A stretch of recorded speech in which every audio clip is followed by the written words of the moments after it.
llenen la caja de comentarios con su registro de asistencia, porque eso no se les va a contar. Lo que va a contar es el registro que se ha hecho a través del link. Así que por favor eviten estar llenando la caja de comentarios con su registro de asistencia, porque así se genera spam y eso nos impide visualizar las preguntas de la gente.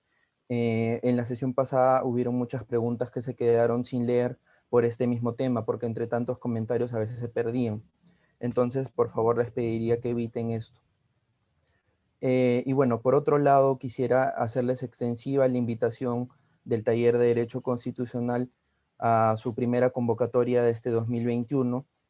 Los requisitos se encuentran en nuestro fanpage y en el flyer que han estado viendo que se proyectaba, que son ser estudiante de Derecho o de Ciencia Política, haber terminado como mínimo el primer año de estudios y enviarnos un ensayo de máximo 3 hojas al correo del taller. El correo y las fechas de la convocatoria se encuentran en el flyer, así que a las personas que estén interesadas en participar, los invitamos a que puedan revisarlo. Sin más que decir, les agradezco por su presencia y al ponente Jonathan Ávila por acompañarnos en esta tarde, y le doy paso a José Escobar para que pueda hacer la presentación respectiva. Muchas gracias. Muy bien. Recalcando lo que mencionó su coordinador general, es importante volver a recalcar una vez más de manera breve, para evitar algunos spam desarrollándose en la transmisión, que el link de la asistencia se encuentra en la caja de descripción de esta transmisión. Dicho ello, continuamos con la segunda sesión programada por el taller de Derecho Constitucional. El día de hoy tenemos el agrado de tener como invitado a Jonathan Ávila Romero. Jonathan Ávila Romero es especialista en nuevos dilemas del comparado por la Universidad Externado de Colombia. Además, es especialista sobre la democracia liberal y retos contemporáneos en el constitucionalismo por la Universidad de Texas. De igual forma, ha sido asesor de la presidencia de la Corte Suprema de Justicia del Perú y actualmente desempeña labores en el Tribunal Constitucional del Perú. Para los fines de esta sesión que nos tiene aquí reunidos, es importante recalcar que desarrollaremos el tema de la Constitución como instrumento de limitación del poder político, un tema muy controversial estos últimos tiempos. Sin más que agregar, le damos la bienvenida a Jonathan Ávila. Bienvenido, adelante, doctor. Muchísimas gracias por la presentación. Es un gusto estar nuevamente con el taller de Derecho Constitucional de la querida Universidad Nacional Mayor de San Marcos. Agradecer también a Mariano por la invitación. Y bueno, el tema que me va a tocar exponer el día de hoy es referido a la limitación del poder, a la tesis en realidad de la separación del poder político. Para ello he preparado algunas filminas que me permitiré compartir en este momento. Sí la pueden ver, ¿no? Sí, se ve perfecto, perfecto. Perfecto. Bueno, entonces, la ponencia, o más bien diría yo la conversación de hoy, va a versar sobre la tesis de la separación de poderes. Voy a dar algunos alcances y algunos problemas que ha presentado esta tesis. Mientras dé dando algunos conceptos, también voy a ir indicando alguna bibliografía de donde he podido sacar la información, sin perjuicio de que al final de estas diapositivas van a encontrar alguna bibliografía básica sobre el tema. Entonces, la tesis de la separación de poderes tiene una estrecha vinculación con el constitucionalismo y definitivamente con el poder político.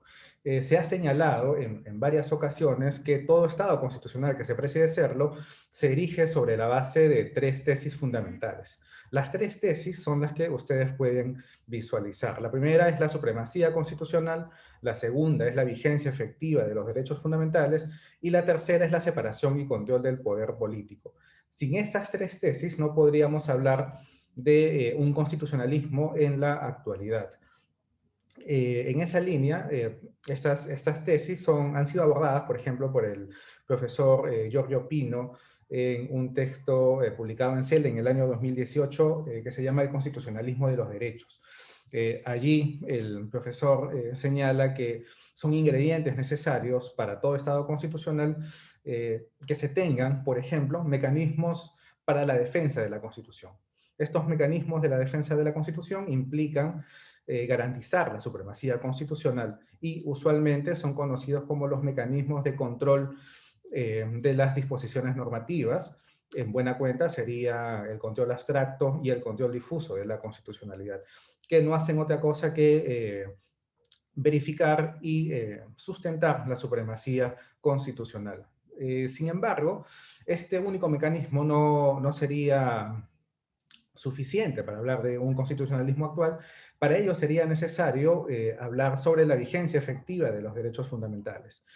Ya no basta que los derechos fundamentales estén únicamente escritos en la Constitución o que puedan ser de alguna manera derivados de alguna disposición normativa, sino es necesario y es un deber que lo que esté escrito en la Constitución pueda verse en la práctica. Es decir, si tengo alguna discusión, como por ejemplo ha acaecido el día de hoy sobre el caso de Ana Estrada, sobre cuál es el contenido constitucionalmente protegido del derecho a la vida, algunos podrán decir que esto implica también manejar cuándo es el término de la vida. Entonces, que yo pueda manejar el término de mi vida implicaría también una vigencia efectiva del derecho fundamental a la vida. Como podemos seguramente mirar, en la Constitución se puede leer de distintas maneras, ¿no? Hay una tesis, por ejemplo, del contenido esencial, que es la más conocida en nuestro medio, pero también hay otras tesis, como por ejemplo el contenido constitucionalmente protegido, o hacer una interpretación hermenéutica de las disposiciones constitucionales. En esa línea, lo que se discute actualmente, por ejemplo también en el tema de derechos sociales, es que los derechos puedan ser realmente ejercidos, que la sentencia, por ejemplo, que me dice tengo derecho al agua, se convierta en realidad en una sentencia en donde efectivamente pueda gozar del acceso al agua potable. La discusión en doctrina últimamente va respecto a este punto, ya no tanto a la conceptualización, sino más bien a la vigencia. Y finalmente, el tema que nos atrae ahora es el tema de separación y control del poder político. Para ello, estos tres elementos básicos del constitucionalismo se combinan de la siguiente manera. La separación de poderes es necesaria para asegurar la eficacia de la limitación al ejercicio del poder político, el cual garantiza la vigencia efectiva de los derechos fundamentales. En ese sentido, estos tres elementos vienen a juntarse necesariamente para lograr o para denominar lo que ahora hemos llamado el constitucionalismo. Precisamente sobre el constitucionalismo hay diferentes tesis. Algunos indican que estamos ya en un estado constitucional, que hemos pasado del estado legal a un estado constitucional, como por ejemplo lo dice el profesor Gustavo Zagrebelsky en el derecho dúctil, ¿no? Allí el profesor Zagrebelsky menciona que actualmente nos encontramos en un estado constitucional donde la primacía está en la Constitución y en los derechos fundamentales. Ante ello, han habido muchas respuestas, obviamente. Creo que las más destacables son las del profesor Francisco Laporta y del profesor Ricardo Agostini. Para ellos, quizás no hay un cambio tan crucial del Estado legal o del Estado constitucional, sino por el contrario, simplemente hay un cambio de documento normativo, es decir, de una fuente normativa que ahora ya no prima la ley, sino que prima la Constitución, pero los principios y los fundamentos que estaban en el Estado legal son aplicables también a un Estado constitucional. Entonces dice, sí, se ha cambiado el nombre, pero la sustancia parece que no ha cambiado demasiado. En esa línea, como seguramente se pueden dar cuenta, existen varias opiniones, varios pronunciamientos sobre si en verdad estamos en un nuevo constitucionalismo, si estamos en un neoconstitucionalismo, o quizás ya estemos en un postconstitucionalismo. Creo que en este punto tienen que examinarse más bien las tesis y las formas de resolver los problemas que se presenten. En esa línea, como es bien sabido, si constitucionalismo genera controversia, la tesis de la separación de poderes también genera controversia. El derecho usualmente o siempre se manifiesta a través de enunciados lingüísticos. Y estos enunciados lingüísticos tienen ciertas características, como por ejemplo la vaguedad o la indeterminación de alguna de sus palabras.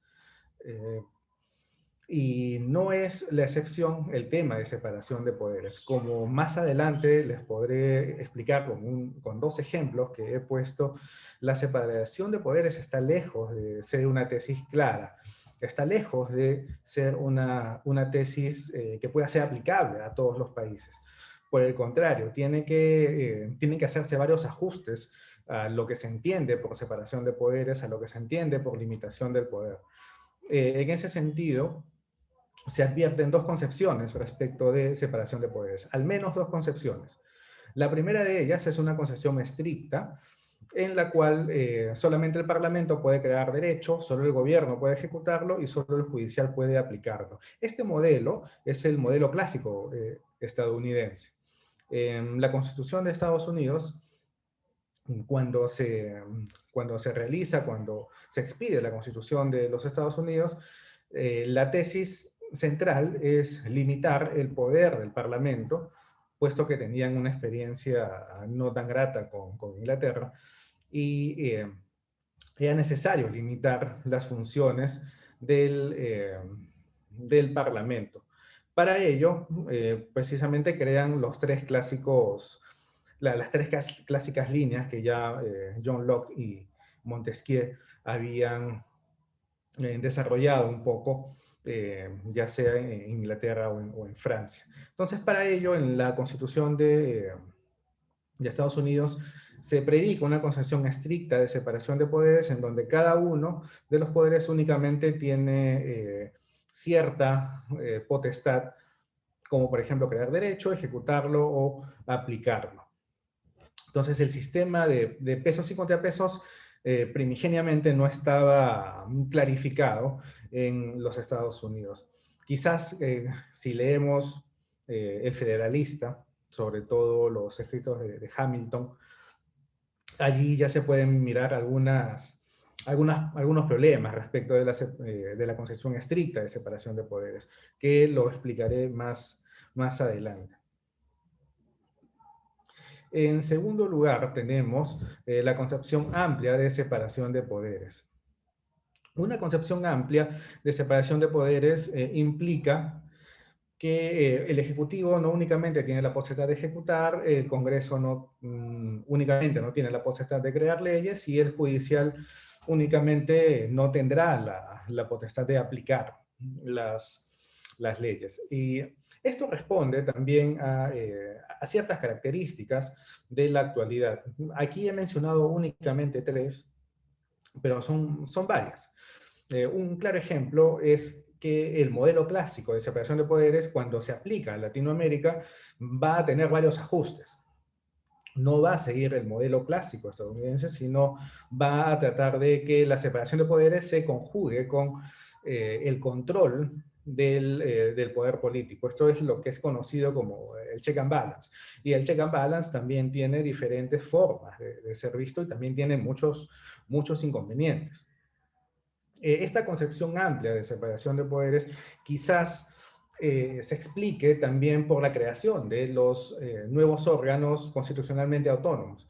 Específicamente pensemos en las defensorías del pueblo y en las cortes constitucionales. Las cortes constitucionales o el Tribunal Constitucional tienen muchas veces un poder, digamos, abrumador. Incluso se puede decir que tienen la interpretación de cierre de los documentos normativos. Es decir, guste o no, la interpretación del Tribunal Constitucional tiene que poner fin a la discusión sobre algún tema polémico que se esté debatiendo, ¿no? Ejemplos tenemos quizás demasiados. Esta concepción amplia de separación de poderes responde también a ciertas características, como por ejemplo el auge del poder ejecutivo. Hace muy poco, en Polonia y en Hungría, estoy haciendo aquí un poco de derecho comparado, en Polonia y en Hungría, el poder ejecutivo ha tomado las riendas del país debido a la pandemia del COVID, y esto ha generado que se expidan ciertas, digamos, poniéndolo en el contexto peruano, que se expongan ciertas deficiencias y ciertos aprovechamientos del Poder Ejecutivo. Tanto en Polonia como en Hungría se ha manifestado una suerte de constitucionalismo antiliberal. Un constitucionalismo antiliberal o iliberal, que en una traducción casi literal, implica tomar la Constitución, ver cuáles son las formas en que me puedo aprovechar de ella y aplicarlas a favor del gobierno de turno. Es decir, si tengo la potestad de dictar decretos de urgencia por la pandemia, entonces haré lo propio para aumentar los poderes o aumentar el control del poder ejecutivo y tomar, digamos, por las astas a otros poderes constitucionalmente autónomos. Esto es lo que ha pasado también en algunos supuestos, por ejemplo, cuando se propone, digamos, el Poder Ejecutivo propone un cambio en la Constitución respecto a el mandato presidencial, y cuando este proyecto de ley, cuando va al Tribunal Constitucional o cuando va al Congreso, únicamente es pasado pues por requisitos mínimos, que no hacen otra cosa que legitimar, entre comillas, el proyecto del Poder Ejecutivo respecto de una reforma, o mejor dicho, de un cambio constitucional sobre la estructura esencial de la Constitución, que sería que el presidente no pueda postular luego de terminado su primer mandato. Entonces, el auge del Poder Ejecutivo, más aún en pandemia, ha generado que la separación de poderes ya no sea tan estricta, sino por el contrario, que el Poder Ejecutivo haya tomado para sí mayor poder para así librarse de algunas fiscalizaciones que pudieran hacerle otros poderes. En esa línea, el check and balance estricto se ha quebrado. Esto implica, a su vez, un menoscabo de legitimidad e importancia del poder legislativo, y parece pues que esto es lo que siempre pasa en muchos países, cuando el Ejecutivo empieza a tomar el control de las decisiones, no solamente políticas, sino también en muchos casos jurídicas respecto de algunos temas. Y finalmente, el rol progresivo del Poder Judicial o de las Cortes Constitucionales. Y este es un tema ya mucho más amplio, que escapa casi a una separación estricta de poderes. Como es bien sabido, se discute mucho acerca de la legitimidad de las Cortes Constitucionales para declarar alguna inconstitucionalidad respecto de una ley que haya aprobado el Congreso. Se dice que hay ciertos problemas de activismo judicial en las Cortes Constitucionales.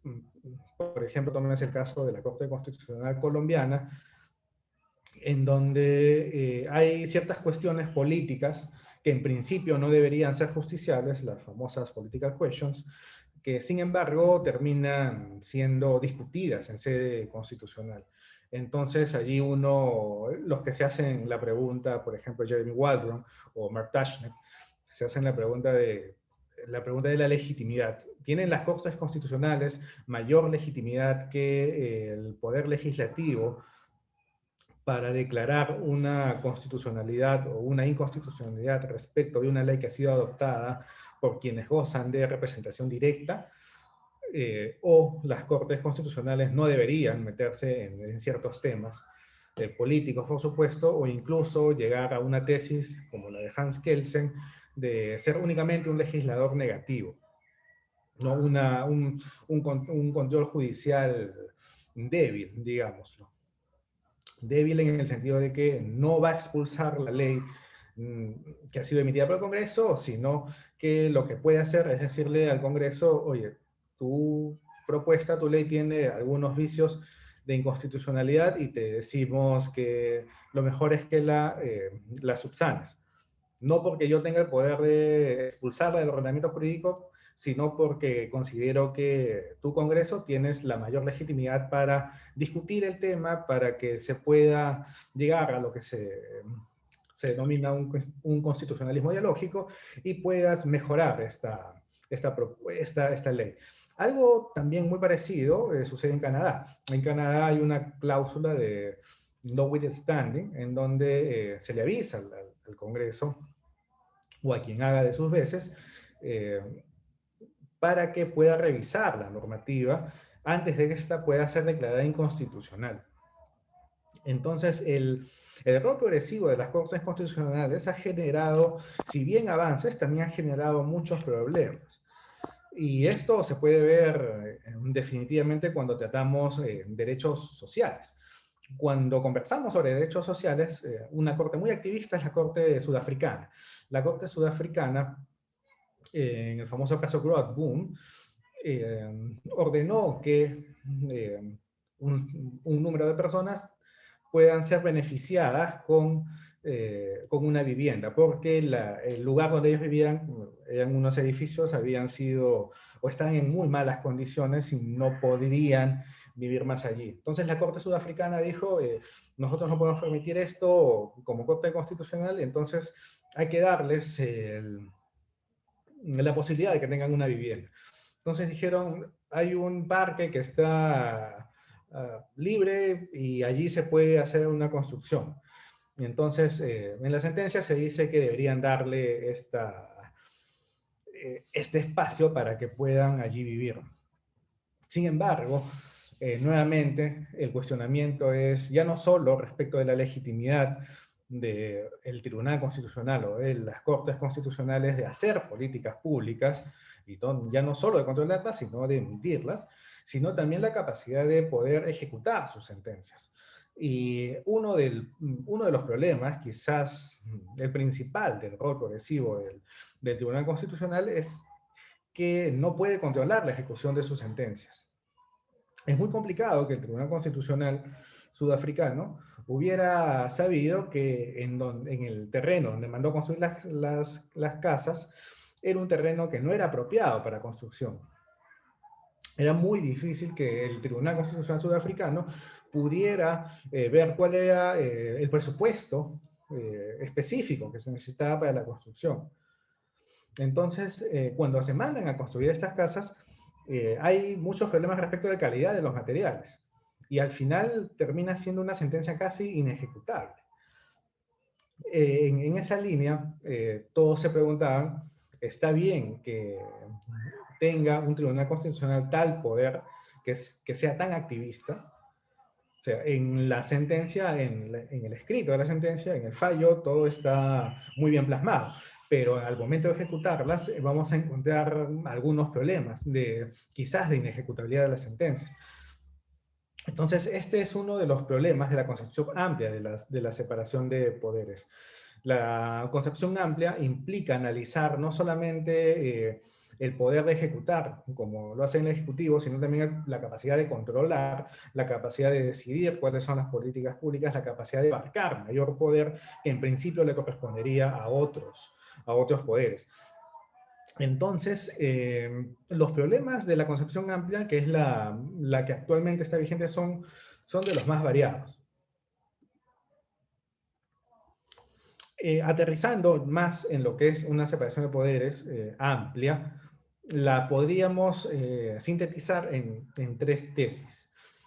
Estas 3 tesis las he encontrado en un texto del profesor Gabriel Negreto, que más abajo le pondré la cita específica, y en las cuales indica lo siguiente. La primera sería la capacidad de veto del presidente a las leyes del Congreso. Claro está, si es que el presidente quiere gobernar y quiere que sus políticas públicas puedan ser debidamente ejecutadas, también tendría que oponerse a ciertas leyes del Congreso que impidan el adecuado desarrollo de sus funciones. En segundo punto, tenemos que un Congreso que represente a todos los estados, que sin su acuerdo sea imposible aprobar cambios en la legislación. Y finalmente, una tercera tesis es la capacidad del Poder Judicial de declarar la inconstitucionalidad de las leyes.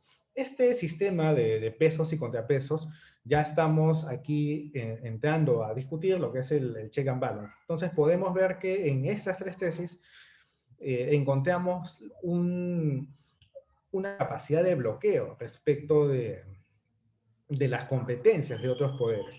Por ejemplo, ¿qué pasa cuando el poder judicial, esto dice Poder Judicial porque el texto de Negreto se está refiriendo a la Constitución de Estados Unidos?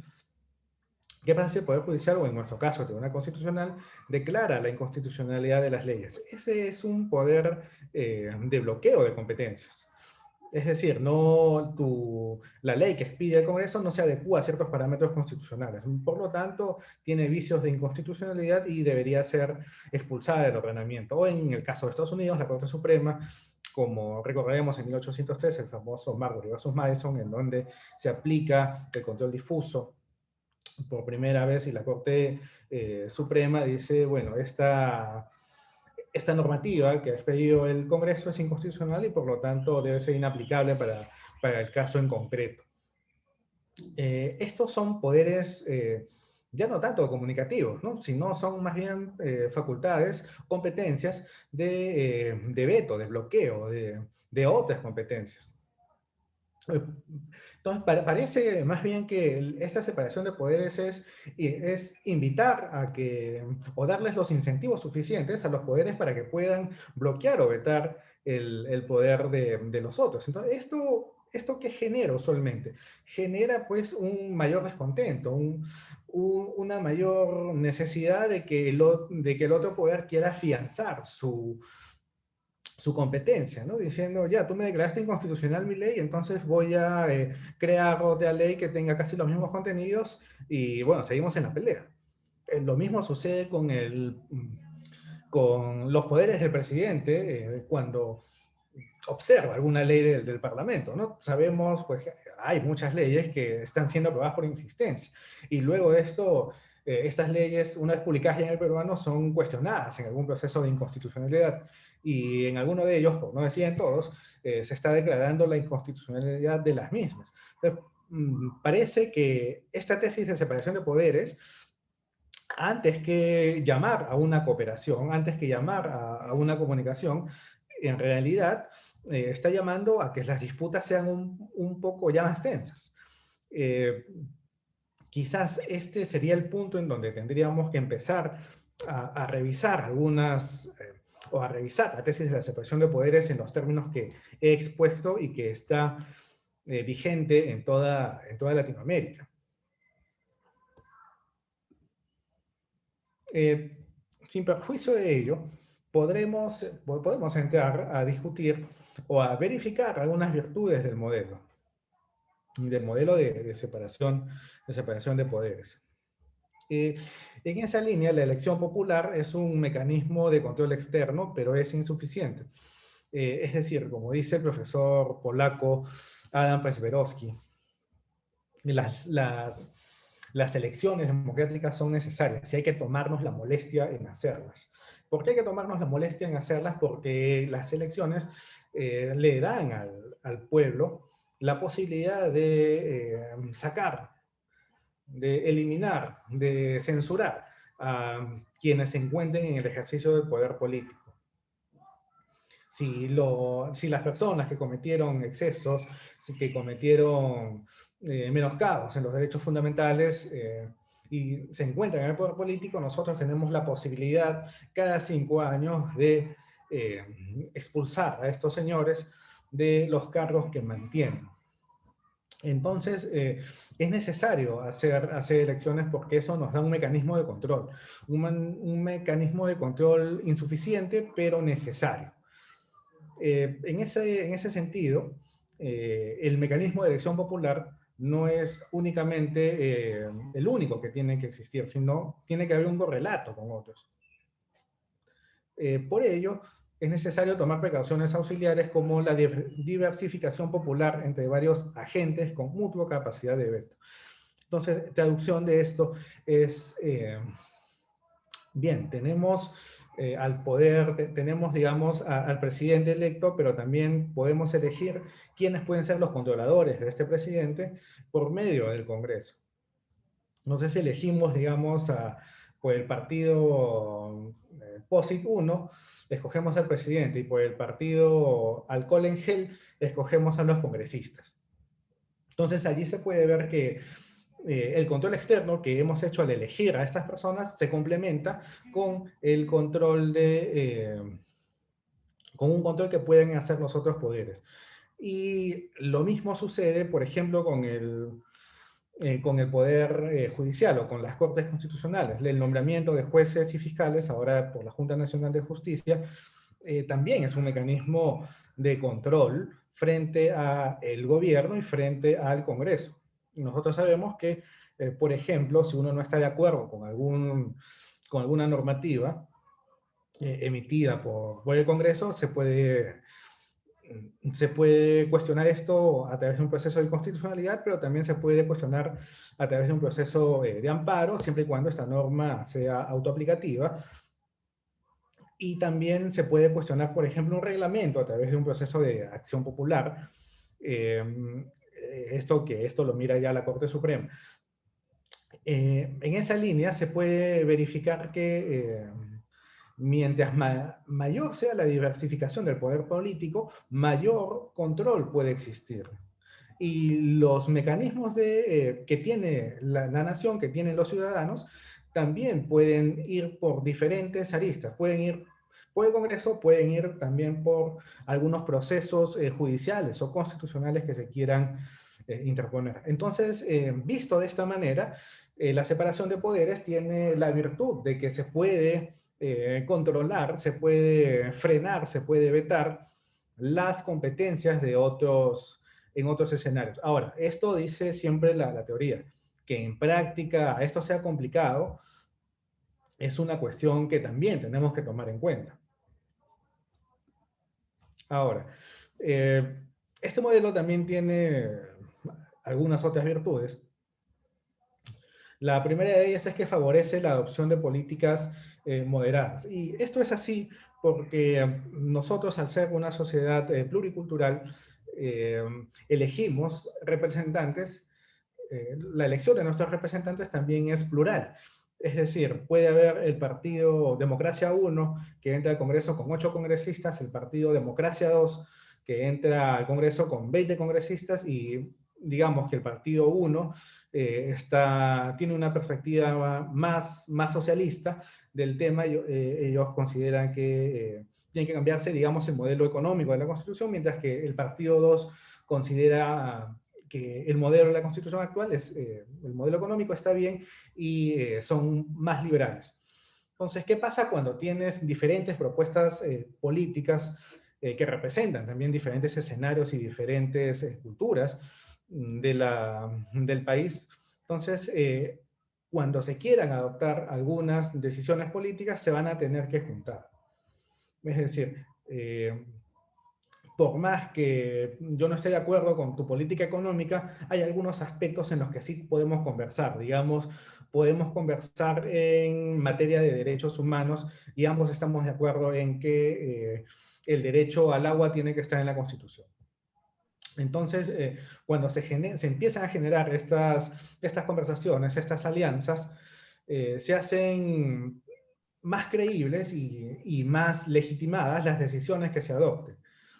Es decir, para lograr un consenso, por ejemplo,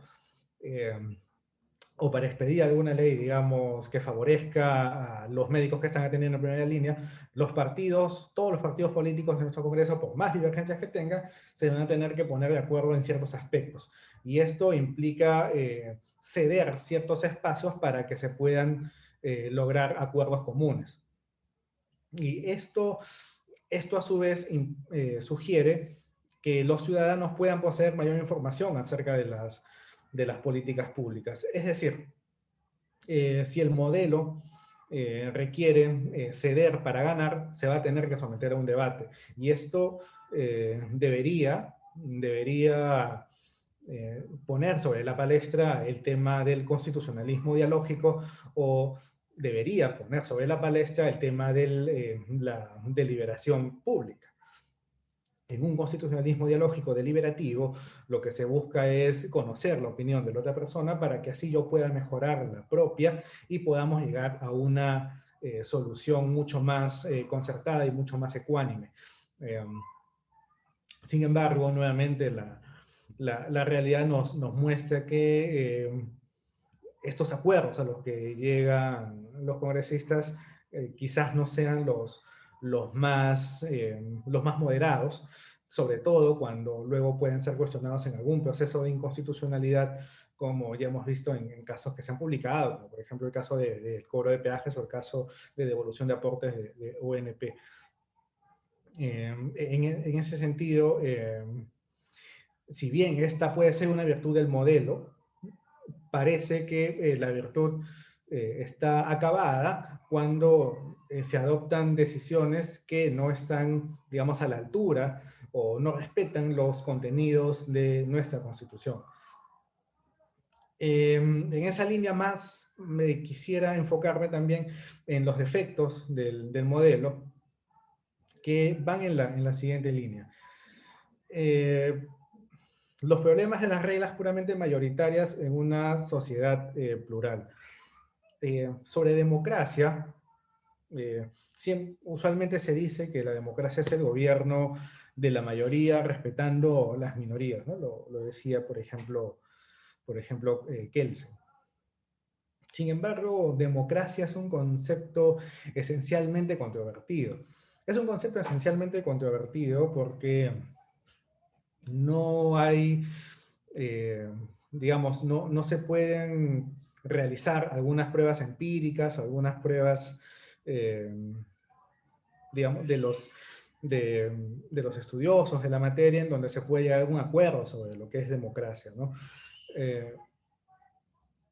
En esa línea, por ejemplo, democracia puede ser entendida en Venezuela como que, vamos, aquí sí hay elecciones y por lo tanto somos un país democrático, ¿no? Entonces, que el hecho de que haya elecciones implica que ya estamos en una democracia, o China también nos puede decir, bueno, China es una república popular democrática, según ellos, en donde hay elecciones y, bueno, siempre gana el mismo partido, pero ellos dicen, vamos, acá tenemos elecciones y se discute, ¿no? Si el tema de tener elecciones únicamente sirve para denominar a algún país democracia. Entonces, como no hay acuerdo entre los autores, quizás lo único en que estén de acuerdo es en que no están de acuerdo. Esto lo pueden ver, por ejemplo, en un texto de Adam Pressberowski que ha salido publicado en el 2019 sobre democracia, y hay otro publicado también en siglo XXI, el año pasado, en por qué las elecciones importan, o por qué tomarse la molestia en hacer elecciones, en donde dicen las condiciones de democracia son varias. Schumpeter, por ejemplo, indicaba que la democracia es como un mercado en donde los partidos políticos tienen que ofrecer lo mejor para captar los votos. Entonces, para Schumpeter, por ejemplo, la democracia no es que los ciudadanos vayan a elegir, no. Para Schumpeter, lo importante es que el espacio esté dado para los partidos y los partidos puedan obtener, como sea, los mayores votos para que puedan gobernar por los próximos años.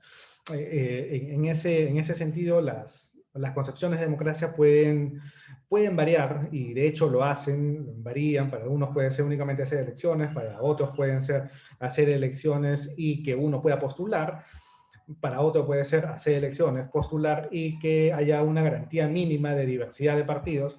Entonces las concepciones son varias. Las concepciones son varias.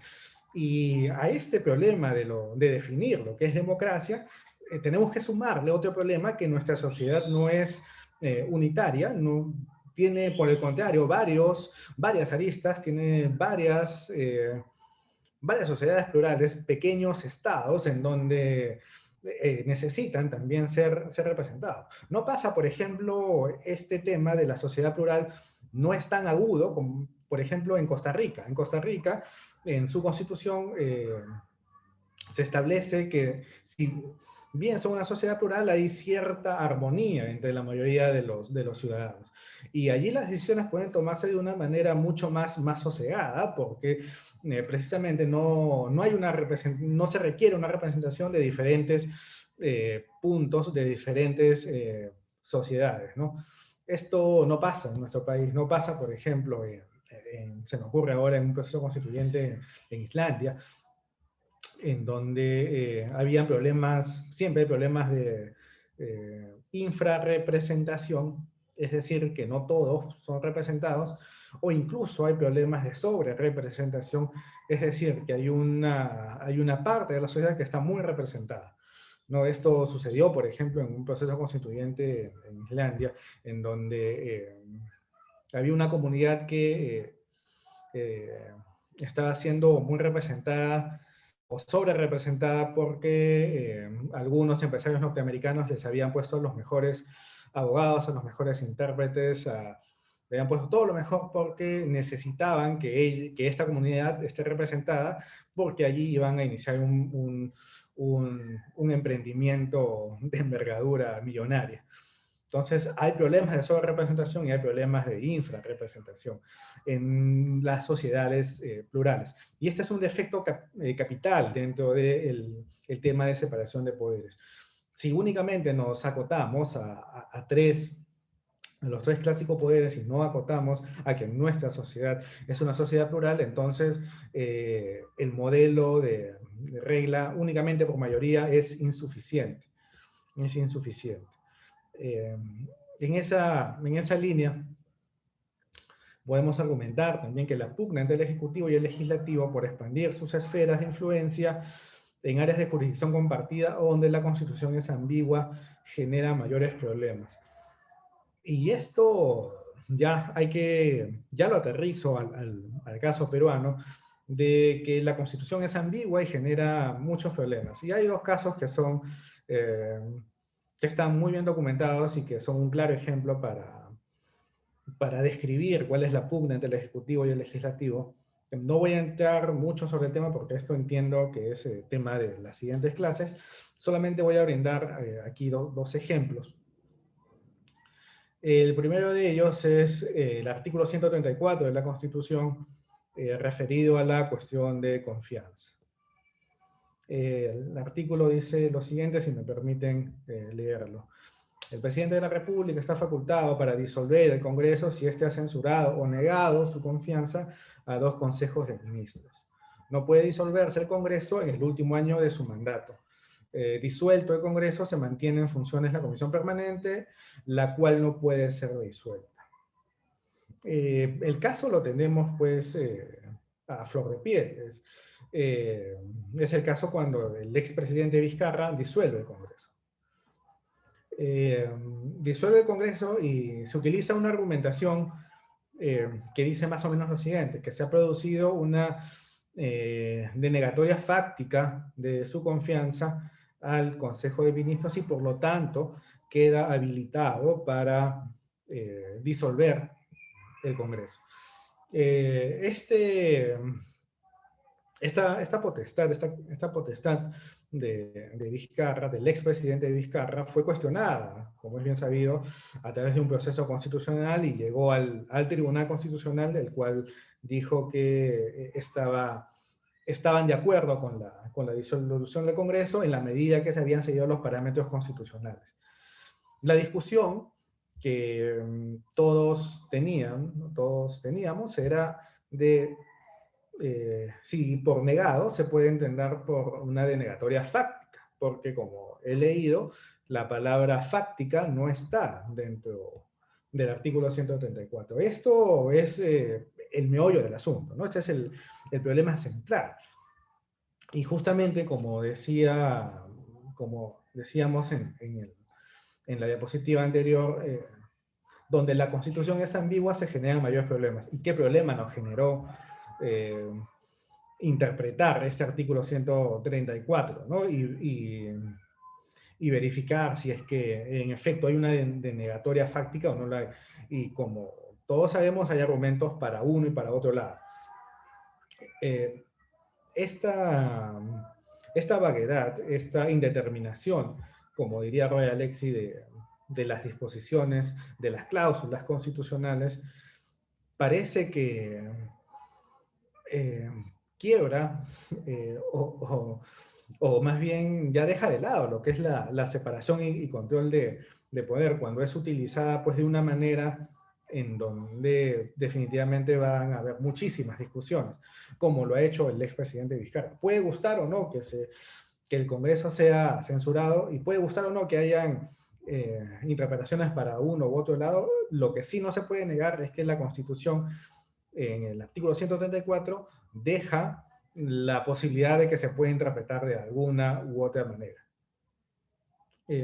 Y lo mismo sucede ya en un segundo ejemplo, y ya devolviéndole el golpe al expresidente Vizcarra, o devolviéndole el veto, cuando se conversa sobre, o se discute sobre la incapacidad moral o física del presidente. Y el artículo 113 indica lo siguiente: la presidencia de la República abarca por 2, su permanente incapacidad moral o física declarada por el Congreso. Y como ya es historia reciente, el expresidente Vizcarra fue vacado por el Congreso de la República, y la discusión nuevamente se centró en una disposición normativa de la Constitución. Y la disposición normativa es qué se entiende por incapacidad moral. De nuevo, hay muchísimas opiniones a favor de una interpretación o de otra, las cuales pueden ser o pueden tener cierta corrección. Lo que sí tampoco se puede negar es que incapacidad moral nos lleva a discutir sobre qué entendemos por moral, ¿no? Entonces la discusión sobre la moral hasta ahora no acaba. Y el Tribunal Constitucional nuevamente tuvo la oportunidad de revisar este dispositivo, esta disposición normativa de la Constitución, para aclarar lo que se entiende por incapacidad moral o física. E incluso una vez que el tribunal hizo la interpretación, aún quedan algunas cosas en el tintero. Precisamente porque moral es quizás una de las palabras más esencialmente controvertidas que existan. Por ello, estos dos ejemplos son una muestra clara de cómo la separación de poderes, que en un sentido amplio, si bien trata de limitar o de vetar los poderes o las competencias, no voy a entrar aquí a la distinción que hace Hoffel sobre cada una de estas situaciones jurídicas subjetivas, lo que hace más bien es que un poder pueda o tenga las ganas, la necesidad de hacerse de más poder, ¿no? Porque una vez que en el ejemplo 1, una vez que el presidente Vizcarra, o el expresidente Vizcarra, disuelve el Congreso, entramos también en pandemia y convoca elecciones, pero todo el poder se centra únicamente en el presidente, que tiene que gobernar a través de los propios documentos normativos que él crea, ¿no? Dando cuenta posteriormente al Congreso, pero en el momento lo que importaba era tener leyes y que el presidente pueda seguir gobernando hasta que el nuevo Congreso pueda ejercer sus funciones. Entonces allí definitivamente tampoco se puede discutir que la separación de poderes se quebró, ¿no? Todo el poder fue respecto de un solo actor, en este caso el Ejecutivo. Claro, no se podrá comparar frente a lo que pasó en el año 92, porque aquí no se cerró el Poder Judicial, no se cerró el Tribunal Constitucional, todos los demás órganos constitucionalmente autónomos siguieron en sus funciones, pero también no se puede negar que la capacidad de creación de leyes únicamente estuvo en el Ejecutivo. Y en el ejemplo 2 también pasó lo mismo. Se acaparó el poder únicamente respecto del Congreso, ¿no? Si bien hubo una sucesión constitucional, de nuevo, que puede ser discutible,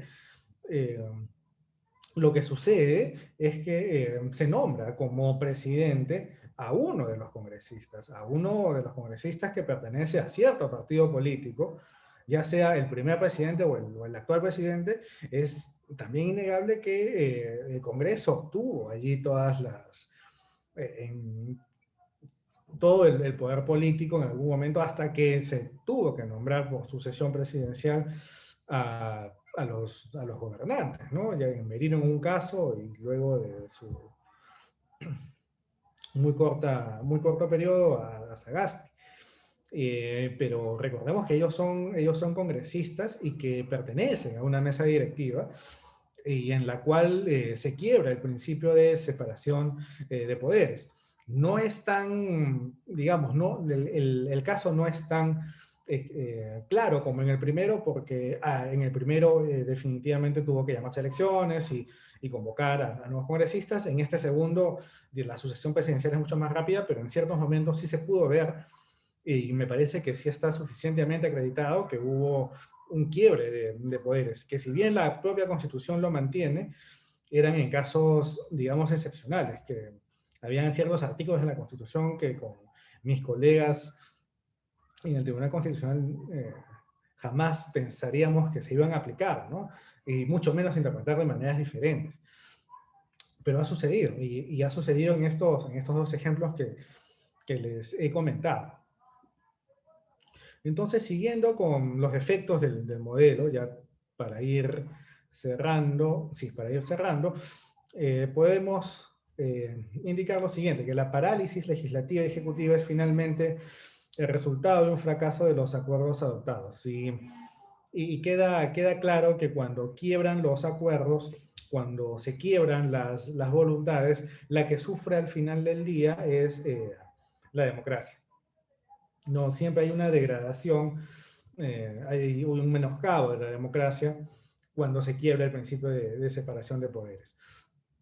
Es evidente que esto lo podemos encontrar en los ejemplos que ya he comentado, sobre todo cuando en plena pandemia del COVID, en algunos países como en Polonia o en Hungría, el Ejecutivo está tratando de acaparar más poder del que debería. En ese sentido, lo que hay algunas digamos, algunos catalizadores de que, o algunos incentivos para que los poderes puedan utilizar sus vetos, sus bloqueos, puedan utilizar su capacidad de impedir la ejecución de ciertas competencias por parte de otros. Y esto es evidente cuando el partido del presidente cuenta con una representación minoritaria. El ejemplo es clarísimo, el ejemplo es el caso de PPK, ¿no? En el caso de PPK, sabíamos que PPK no tenía mayoría, sino la que tenía mayoría en el Congreso era Fuerza Popular, y los enfrentamientos estuvieron a la orden del día, ¿no? Los enfrentamientos fueron muchísimos y no voy a entrar a tallar en esto, ¿no? Entonces, lo que queda demostrado es que si el presidente cuenta con una representación mínima, entonces no va a poder gobernar. No va a poder gobernar en los términos que hemos expuesto sobre la separación de poderes. Otro punto importante es que, por ejemplo, en nuestro país se han suprimido los mecanismos de elecciones no concurrentes. Es decir, digamos que cada 4 años puedo elegir al presidente, pero al mismo tiempo también puedo elegir a los miembros del Congreso. Quizás una de las maneras de sortear esto podría ser que en 5 años que escojo al presidente, digamos en el año 3 pueda escoger o pueda renovar a los congresistas. Lo mismo sucede, por ejemplo, con la elección de magistrados del Tribunal Constitucional, ¿no? Quizás una manera más eficiente de lograr los cambios sea no cambiando pues a todo el colegiado prácticamente, sino cambiándolos, digamos, de par en par o de uno en uno. Y otro problema que presenta este modelo es el sistema de elección a lista cerrada, el cual provee a los líderes el control de la selección y orden de los candidatos de las listas. Ahora existen pues los llamados invitados, ¿no?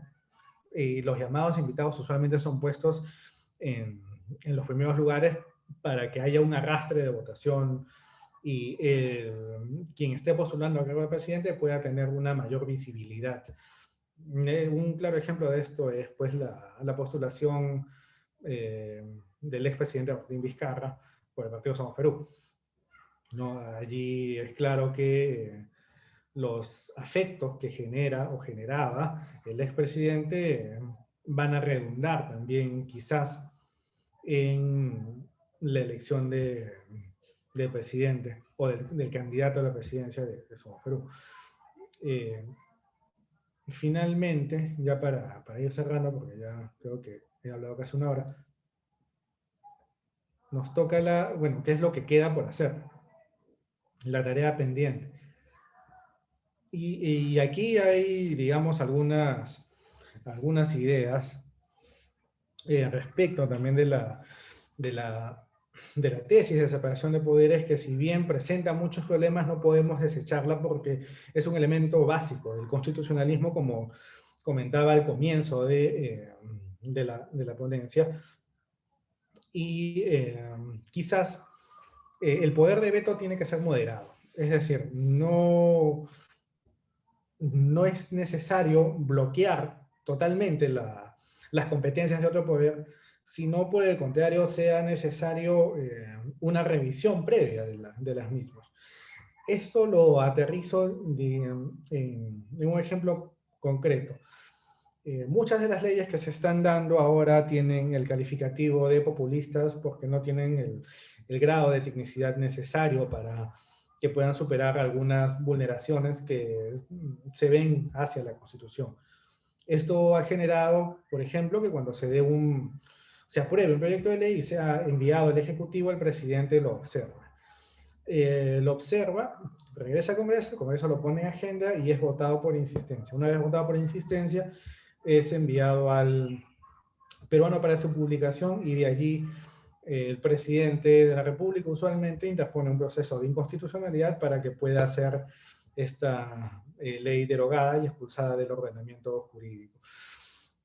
En ese sentido, quizás una de las propuestas sea no una capacidad de bloquear a que el Congreso pueda hacer leyes o no bloquear a que el presidente pueda cuestionarlas, sino que, por el contrario, pueden revisarlas. Y la revisión de estas leyes podría hacerse, digamos, cuando hay algún vicio de inconstitucionalidad, puede este proyecto de ley ser enviado al Tribunal Constitucional para que pueda así revisarlo y dar, digamos, su opinión respecto del proyecto de ley que ya ha sido observado por el presidente. Esto definitivamente evitaría muchas interpretaciones de procesos de inconstitucionalidad, evitaría también que el Congreso y el Ejecutivo se desgasten en una pelea constante sobre las leyes, y añadiría también otro actor más al tema que es necesario que esté, como lo sería el Tribunal Constitucional.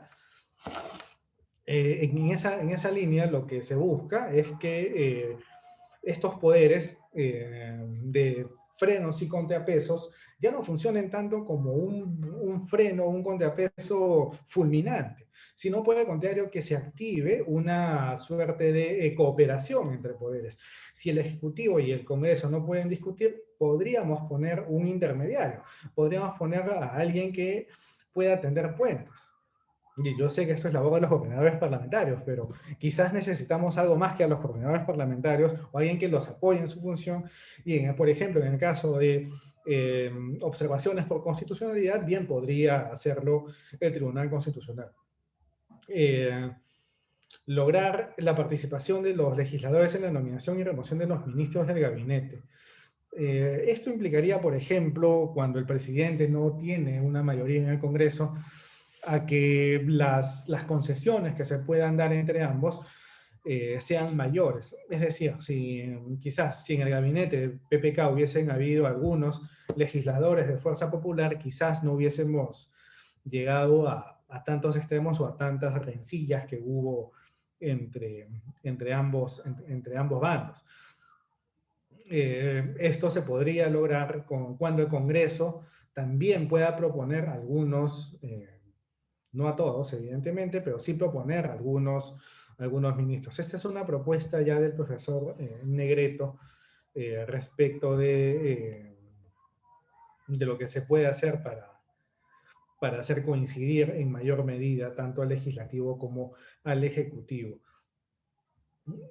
Bueno, eso sería todo para ya no cansarlos. Y finalmente hay alguna bibliografía mínima que sí me gustaría compartir con ustedes. El primero es un texto que se ha publicado la semana pasada, en donde nos explica cuál es la perspectiva de las cortes constitucionales en el mundo. Y el profesor Ido Porat hace una compilación de diferentes países, en donde se puede ver cómo el tercer actor, quien controla la constitucionalidad, está obteniendo cada vez mayor énfasis, digamos, mayor presencia en el debate, no solamente jurídico, sino también político. Después, el texto del profesor Carlos Bernal es básico, la primera parte, en donde habla sobre separación de poderes, tiene la bibliografía bastante actualizada. Después, el texto de Timian Dirinoxi comenta sobre lo que les hablaba de Hungría y Polonia, sobre todo los excesos del Ejecutivo. Finalmente no, el texto de Huk Aziz sobre la separación de poderes también me parece que es clave para entender cómo este concepto ha ido evolucionando, y finalmente ya en una perspectiva latinoamericana el texto de Gabriel Negreto es imprescindible. Cualquiera de los textos, si los necesitan, estoy a su plena disposición. Las diapositivas también se los dejaré al taller para que se las puedan compartir. Muchas gracias y atento a las preguntas. Perfecto, doctor. Sí, sin lugar a dudas, un dato importante a recalcar que los materiales académicos van a ser entregados de estas 2 sesiones en el transcurso de este fin de semana. Sí. Muy bien, doctor. Surgieron algunas preguntas en torno a la transmisión. Una de ellas es realizada por Sergio Castillo, que dice lo siguiente. Algunos autores hablan de una separación de poderes, planteando que esta ya no inspira la separación de funciones entre poderes balanceados a fin de proteger derechos y libertades, sino que es más bien fundamentado para un reparto de funciones entre diversos órganos del Estado a fin de evitar la concentración del poder. Es decir, más que separación de poderes, se busca existan controles mutuos para la separación de funciones. Entonces, ¿cuáles serían esos mecanismos? ¿Y qué comentario le merece este criterio? Dice. Muchas gracias por la pregunta, y en efecto, como se dice en el comentario y en la pregunta, es que la distribución de poderes o la distribución de funciones, sí, algunos dicen que el poder es único y no puede ser separado, y deberíamos hablar más bien de separación de funciones. Es cierto, los mecanismos que se pueden ver en los diferentes actores políticos o en los diferentes órganos de poder están pensados más como un bloqueo de funciones, están pensados como un bloqueo de las capacidades, de las competencias que tiene el otro poder. Entonces, si lo pensamos así, y hemos visto que en nuestro país y en Latinoamérica en general se han ejercido de esta manera y han logrado más desavenencias que aciertos.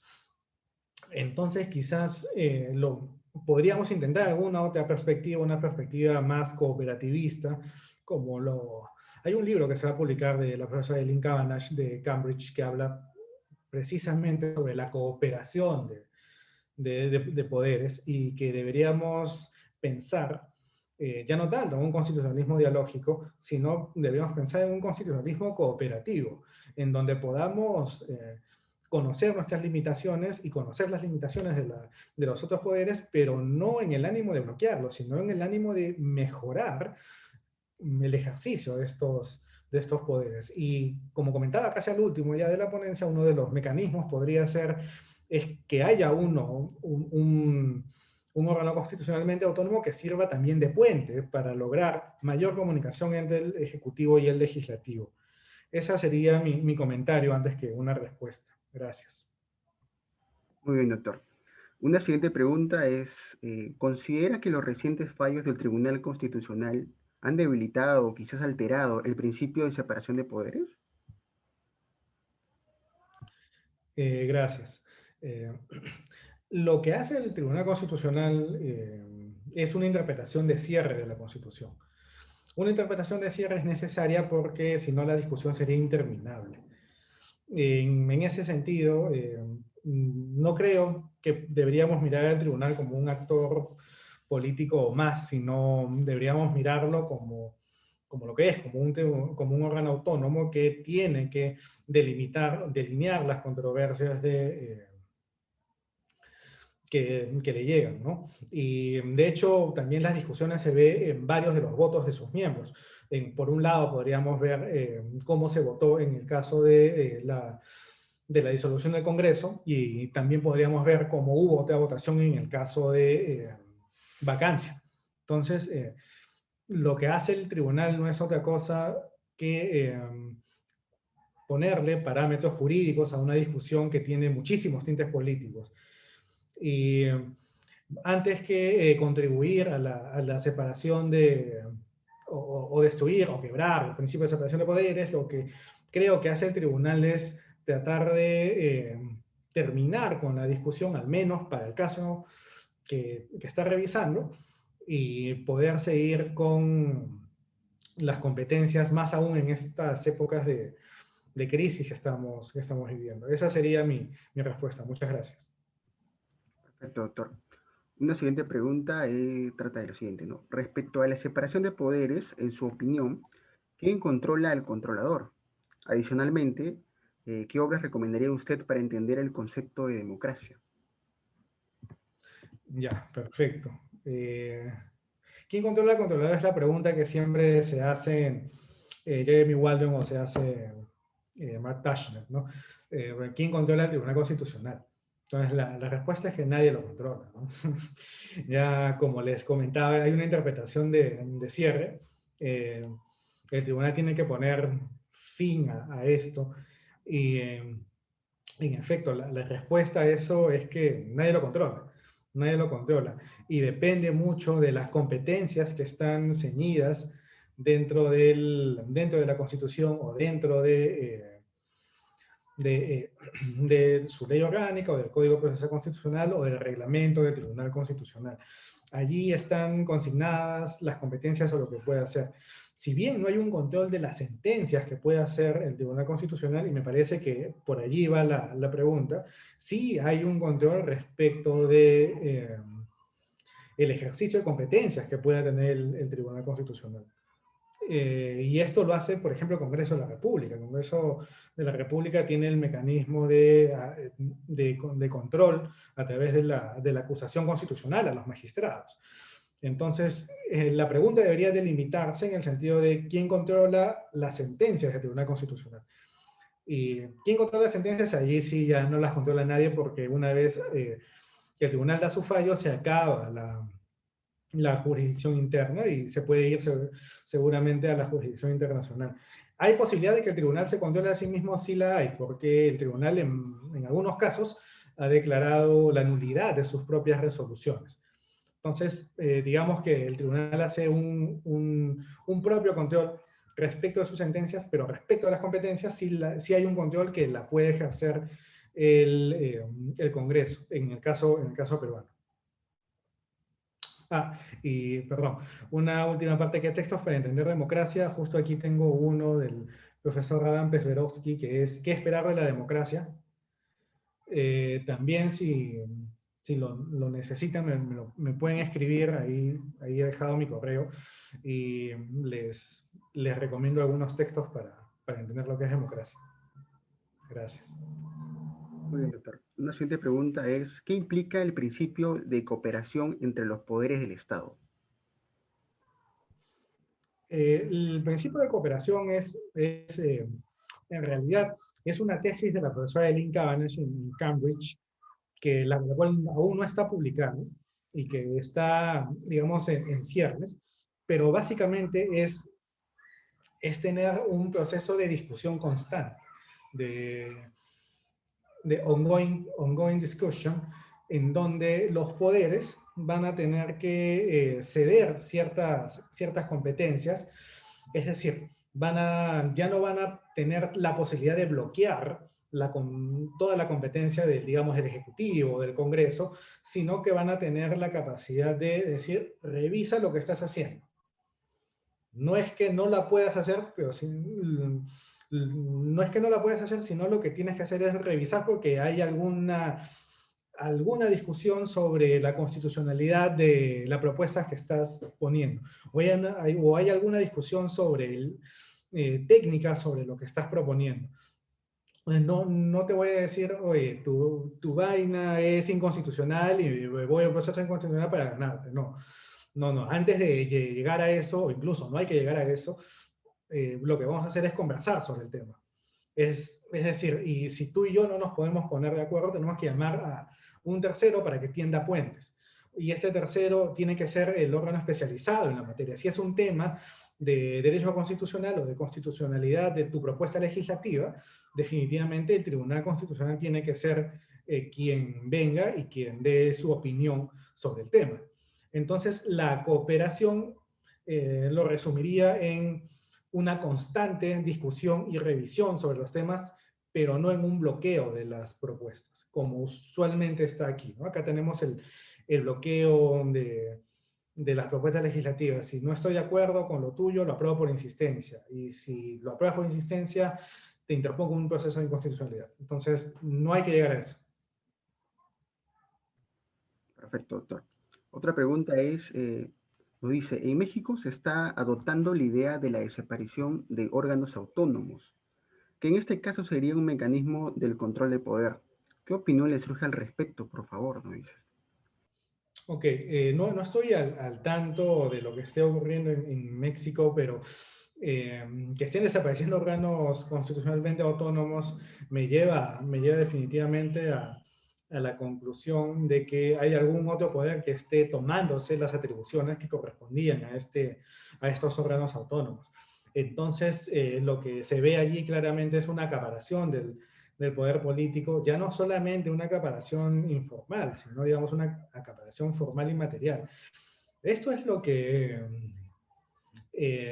Rosalind Dixon ha propuesto como que hay digamos, hay un abuso del constitucionalismo. El constitucionalismo abusivo se llama, que es una tesis del profesor David Landau sobre constitucionalismo abusivo, pero también hay una tesis de la profesora Rosalind Dixon y un autor más que creo que también es David Landau, en donde indican que hay una revisión, un judicial review abusivo, un control constitucional abusivo. Y pone como ejemplos los casos en donde están quebrando a ciertos órganos, como los órganos de elección popular, y el Ejecutivo está tomando la potestad para ellos. Entonces, de acuerdo a esta tesis, podría ser un análogo para el caso mexicano, en donde al desaparecer estos órganos, lo que se está haciendo es una acaparación de poder. Ya Dios sepa para qué fines lo harán, ¿no? Pero esa sería mi respuesta. Muy bien, doctor. Una siguiente pregunta es, con respecto al tema de la señora Ana Estrada y el tema en comento, ¿usted cree que se está haciendo lo correcto al resolver dicha medida en el Poder Judicial o quizás debería ser materia de debate en el Congreso? ¿Cree usted que el juez aplicó un control difuso?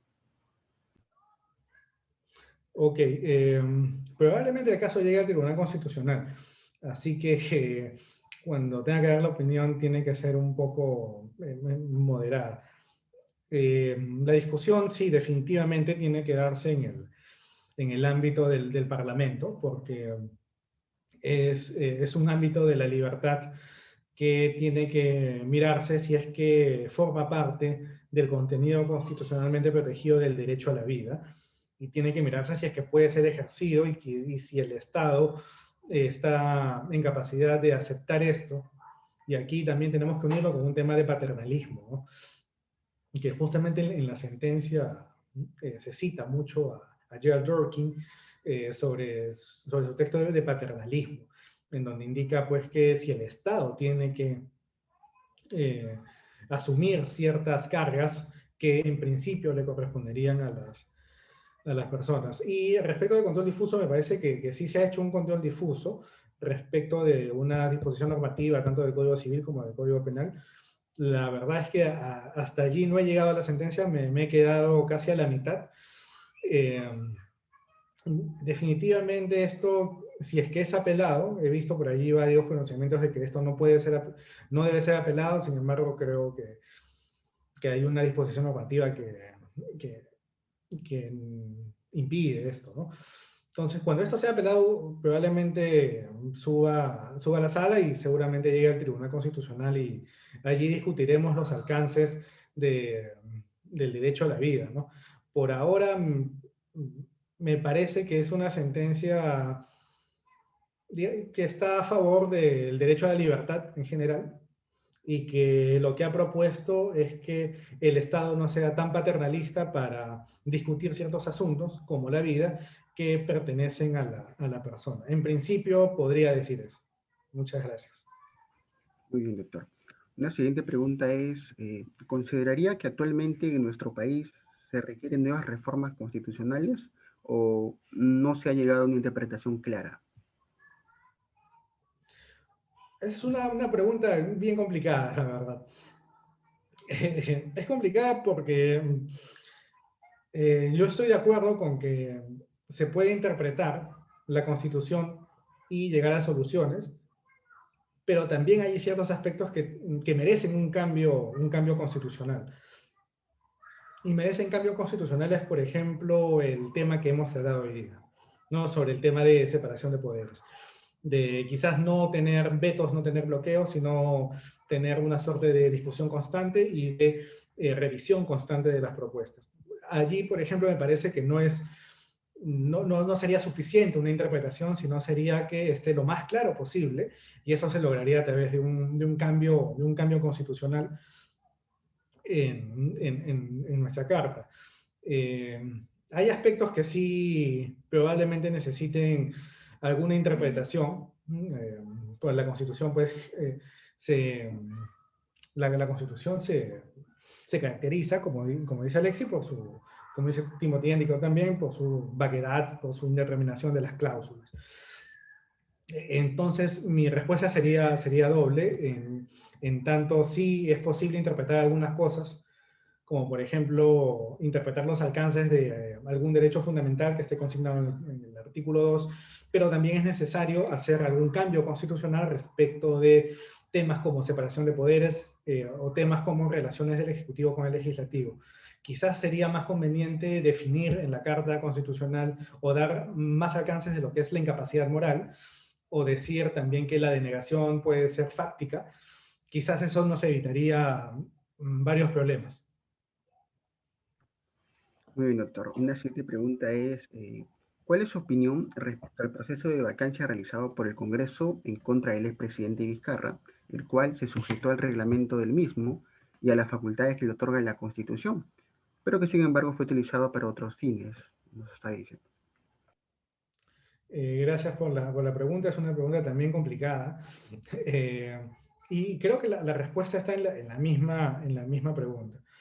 En el sentido de que Vizcarra fue vacado conforme a lo establecido en la Constitución. Eso es innegable.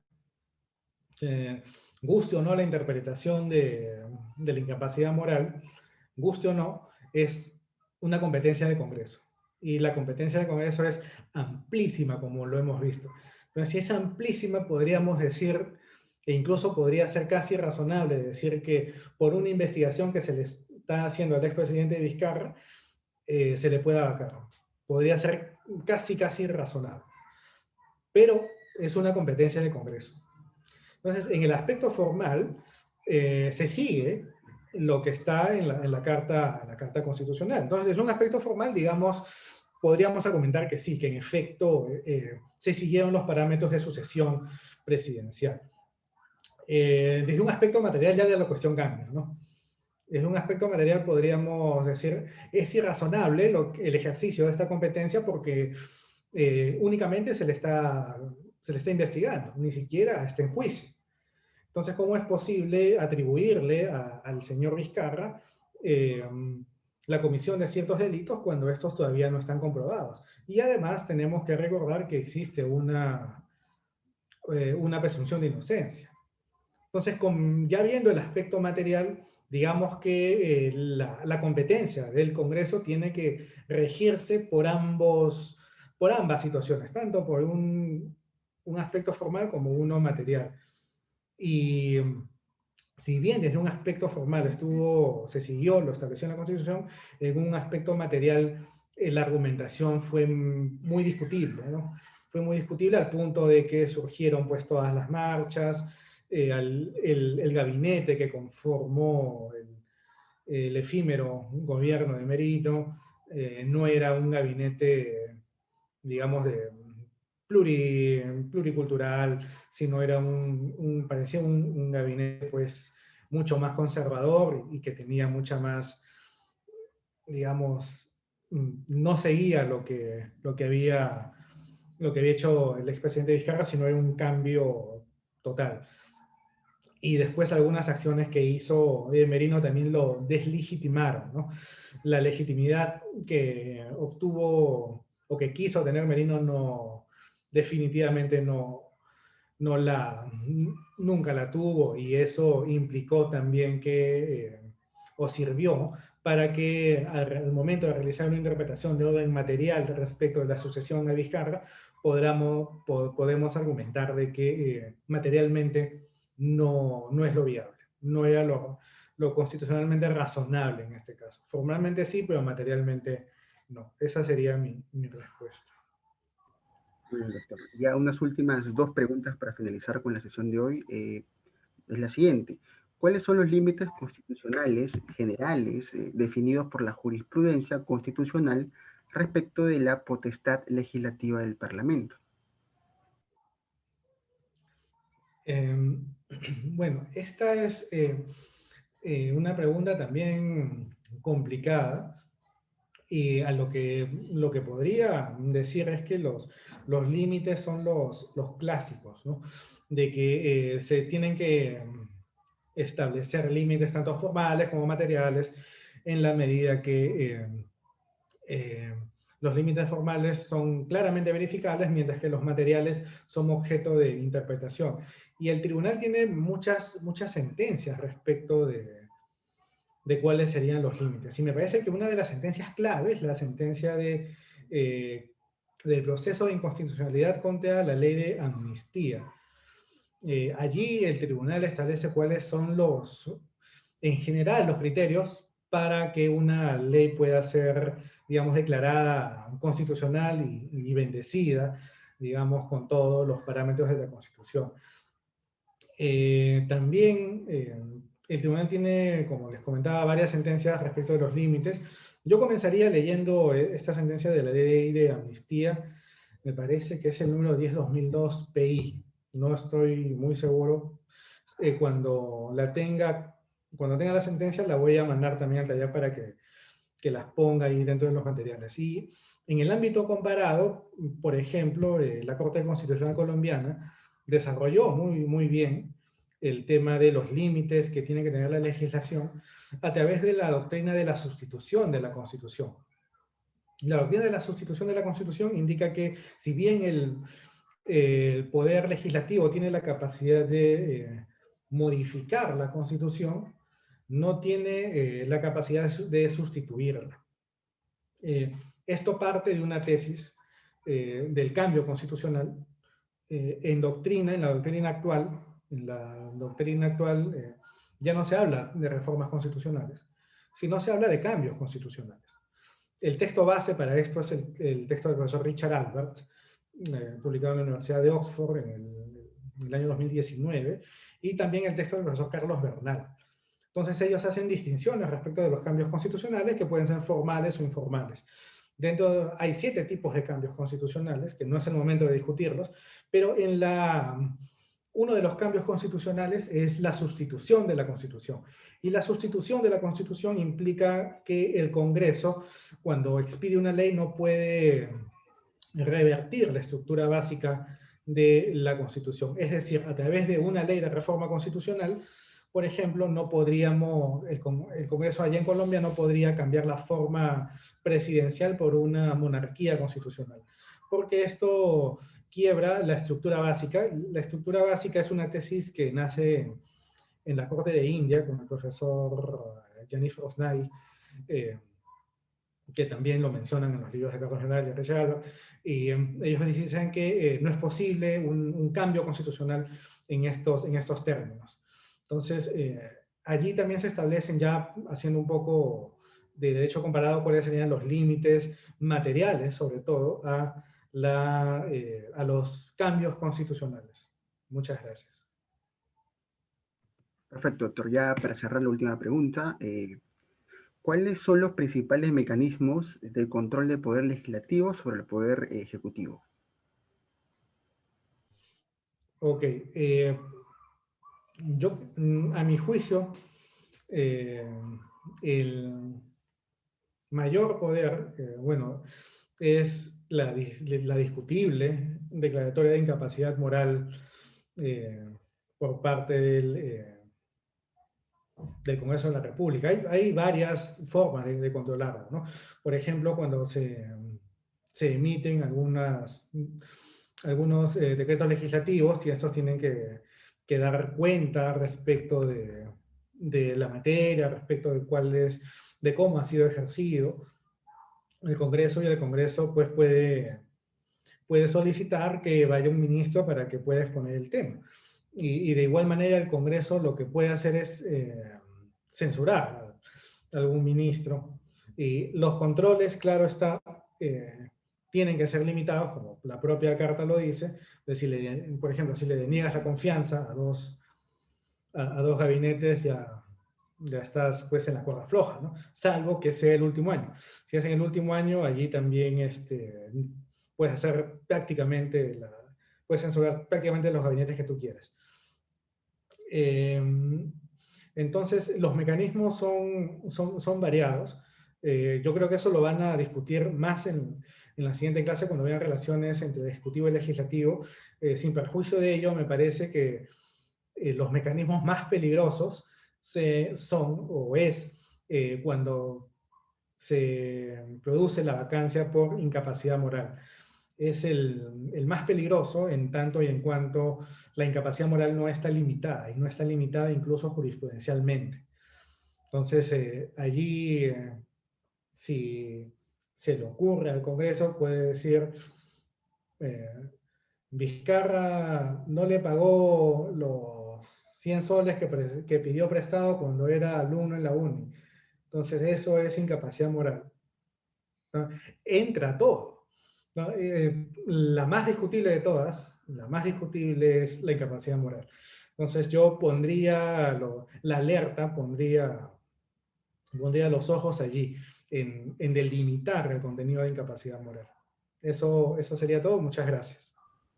Perfecto, doctor. Muy amable. Gracias por la ponencia hoy día. Sin lugar a dudas, es un tema muy, muy interesante y que nos sirve mucho para el tema constitucional. Muy bien, gracias a todos los presentes. Últimas palabras, doctor Jonathan Ávila, para poder cerrar. Bueno, muchísimas gracias por la invitación, muchísimas gracias por siempre estar en el taller discutiendo muchos temas interesantes de actualidad, y también muchas gracias por las preguntas, todas ellas muy interesantes y que me han puesto en varios momentos en aprietos. Y bueno, espero que ya en las próximas ediciones ya podamos compartir esto, ya no tanto, como dice mi jefe, a través de una fría laptop, sino ya con el calor humano de todos los presentes. Entonces, eso sería todo por mi parte. Muchísimas gracias a todos y todas. Perfecto, muy bien, doctor. Muchas gracias una vez más. Y ya para finalizar, hacerle recordar a todos los presentes de que el otro martes nos volvemos a encontrar con la siguiente sesión programada, y que finalmente los documentos académicos serán entregados este fin de semana de estas dos sesiones programadas, y hacerles recordar una vez más de que el link de asistencia se encuentra en la caja de descripción de esta transmisión. Sin más carga por el momento, muchas gracias, hasta la próxima sesión. Hasta luego.